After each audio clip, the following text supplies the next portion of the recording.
Hello, my name is Stephen Imburgia, and welcome to my Ben Talk. When I was in high school, I was admitted to my high school's research program, which I was super excited about because it was something prestigious that only a few students were admitted to, but I was soon disillusioned with the concept of research because my options were either biology, chemistry, physics, or math. As someone who's always been interested in the social science and humanities, I quit my sophomore year because after doing some ecology research, wanting something that was the most socially relevant, but realizing it wasn't really the social science that I wanted, I thought the concept of research was only people who study STEM. That all changed when I entered the Ben Franklin Scholars Program and got my Penn Undergraduate Research Mentorship Fellowship the summer after my freshman year. I was working for Professor Rudra Sil, who's now my thesis advisor, in the political science department, and I was doing a comparative study on the political economies of oil in Nigeria and Venezuela. There's a quote that I think really sums up really well the concept of the resource curse. The resource curse is basically what's called the paradox of plenty. It's this economic and political phenomenon whereby states that are really rich in oil, hydrocarbon, and mineral wealth tend to do actually really poorly in terms of economic growth. One would think that finding vast oil fields in your territory would be great for economic growth, that you could provide education, that you could provide social benefits, a social welfare system. But in almost all of these countries that are really rich and really dependent on oil exports, we find that the opposite is true, that corruption and political strife and economic stagnation, if not decline, tends to be the paradigm. There's a quote that I think really well describes this curse, the resource curse, which was coined by Richard Outy in 93. And that's from the founder of OPEC. In the 1970s, he said, "Oil is the devil's excrement, and we are drowning in the devil's excrement." He was a man, Alfonso, from Venezuela, and Venezuela ends up being one of the two countries that I based my comparative study on. So, there's this puzzle, this general methodological puzzle in political science of qualitative versus quantitative research. This study combines a little bit of both, but deals mainly with Mill's direct method of agreement. It basically says, why do these two states, these two entities, in my case, Venezuela and Nigeria, despite drastically different colonial legacies, drastically different factors that I'll get into in a minute, why do they have such similar outcomes in terms of economics and politics? And basically, by you employing Mill's direct method of agreement, we say that if factors A, B, and C are completely different among the two countries, but D is the one they have in common, D is what caused the general outcome that is the same. So that's what I use methodologically as the basis for my study. So now to get into the nitty-gritty of the details, the data. So, why despite different colonial histories? So, Venezuela became independent in 1811 from Spain. Nigeria became independent from Britain in 1960. They have drastically different, both temporally and historically, drastically different colonial legacies. There wasn't a war in Nigeria for independence from Britain like there was in Venezuela. And then there was another war in Venezuela in the 1830s to become independent from what was called Gran Colombia. There was, of course, the Nigeria-Biafra War, which we'll discuss in a little bit. But so they have drastically different colonial legacies, that's one. And they're occurring over a century apart from one another. They also have different ideas about just conceptions of oil ownership. So one of the commonalities is that the oil is found in very regional locations within Nigeria and Venezuela. In Nigeria, it's found in the Niger Delta. Port Harcourt is the main city in that area.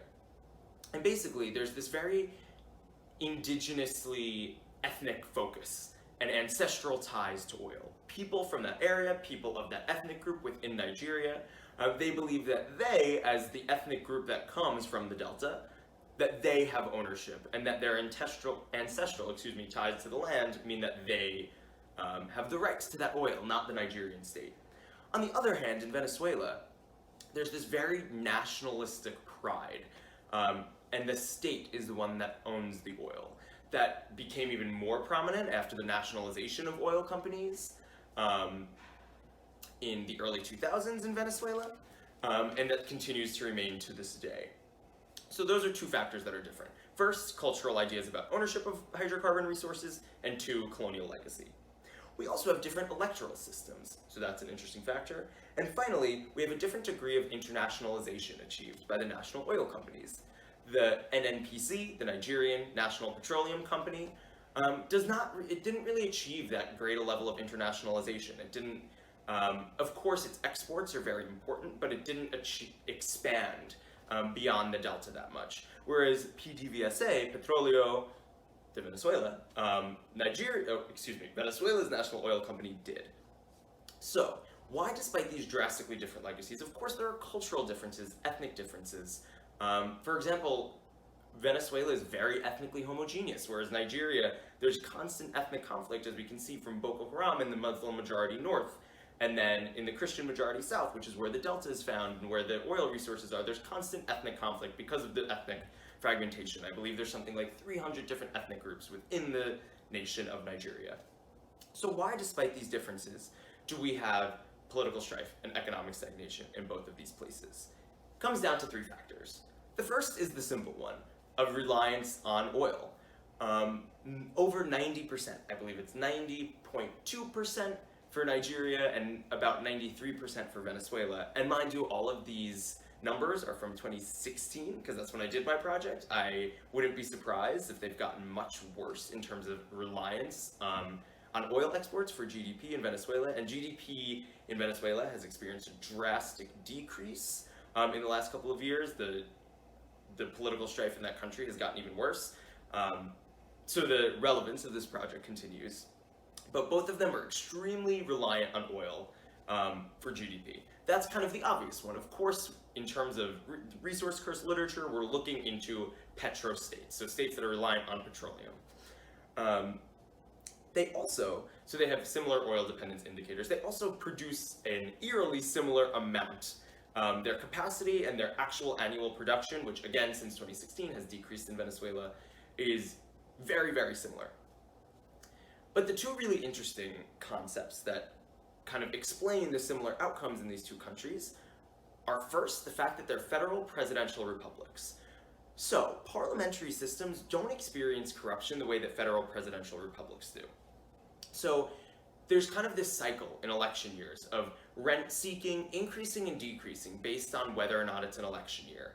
And due to the fact that it's not a prime minister and a majoritarian party system that is elected, but rather a person as president, there's a much higher incentive to almost pay off powerful minorities. That may not necessarily be the case in a parliamentary system the way it is in a federal presidential republic. So that's one of the common denominators in these two countries, despite their different languages, despite their different geographic areas, despite their different histories, that may help explain a common outcome. And finally, they also have what's called in literature a state within a state national oil company structure. So both of these countries have nationalized oil sectors and big national oil companies. And basically there's a revolving door between government, the highest echelons of government, and the highest echelons of these businesses.